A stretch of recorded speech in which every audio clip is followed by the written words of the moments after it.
maayos itong issue na to. Kasi ano ba to? Sunod-sunod eh. Sunod-sunod na ang reklamo walang due process. Hindi maganda yon para sa bayan natin na may sumisigaw na hindi sila nakakuha ng hustisya. Sana matapos na yan. No? Hindi yan healthy para sa atin, lalo ngayon. Kailangan lahat ng tao sa Pilipinas may due process. Right now, meron na hong mga arrest order laban kay Pastor Quiboloy from the court, from Davao and Pasig RTC. So, will you advise na po kay Pastor Quiboloy, considering na korte na po yung may arrest warrant na sumuko na po siya?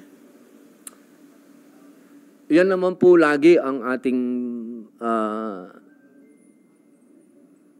panawagan sa ating mahal na kaibigan at mahal na compatriot.